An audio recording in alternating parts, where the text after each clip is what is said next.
Welcome back to my channel. আশা করছি প্রত্যেকে ভালো আছো। এই শীতে তোমাদের কেমন কাটছে কমেন্টে জানিও। দেখো বন্ধুরা, আমি মাছের ঝোল দেখাচ্ছি কিভাবে রান্না করা হচ্ছে। দেখো, প্রথমে মাছগুলো ভেজে নিয়েছি। মাছগুলো ভাজা হয়ে গেছে, তারপর ফোড়ন দেওয়া হচ্ছে। তো আজকে আমি রান্না করছি না, আজকে আমার দিদির শাশুড়ি মা রান্না করছে। তো দেখো, ফোড়ন দিয়ে দিচ্ছে। ফোড়ন দিয়ে সবজিগুলো দিয়ে দিল, ফুলকপি আলু। তো ফোড়নে দিয়ে দিয়েছে তেজপাতা, গোটা কাঁচা লঙ্কা, গোটা শুকনো লঙ্কা, জিরে দিয়ে ফোড়ন দিয়ে দিল। তারপরে দেখো, স্বাদ মতো লবণ দিয়ে দিয়েছে। এখন মশলাটা দিয়ে দেওয়া হবে।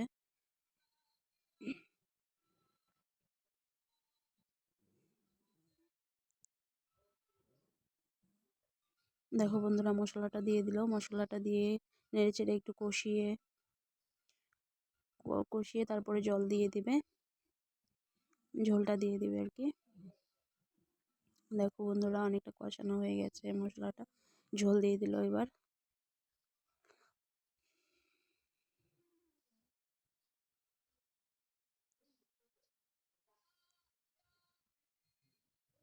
কাঠের উনুনে রান্না করা হচ্ছে,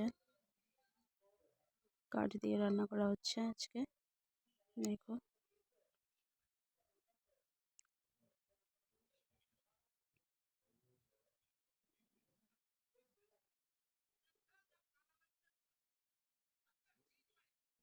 দেখো বন্ধুরা, একটু গরম মশলা দিয়ে দিবে। মাছগুলো দিয়ে দিচ্ছে, মাছগুলো দেওয়ার পরে গরম মশলাটা দিয়ে দিবে, দিয়ে তারপরে নামিয়ে দেবে।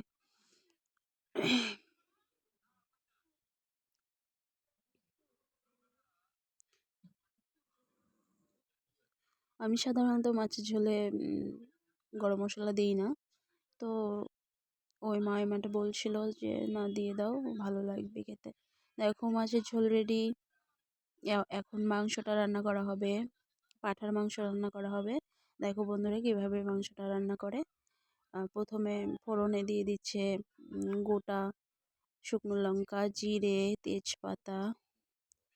তারপরে কাঁচা লঙ্কাটা দিয়ে দিবে তেলের মধ্যে, চিড়ে রাখা কাঁচা লঙ্কা কিছুটা দিয়ে দেবে।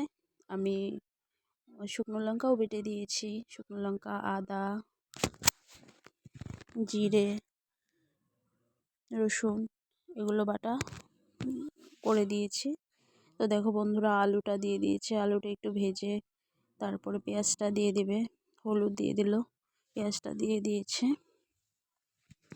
তারপর মাংসটা দিয়ে দিচ্ছে। এখন দেখো, মাংসটা অনেকক্ষণ কষাতে হবে, কষিয়ে তারপরে ঝোল দেবে। মাংসটা না কষালে ভালো লাগবে না, কষাতে হবে ভালো করে।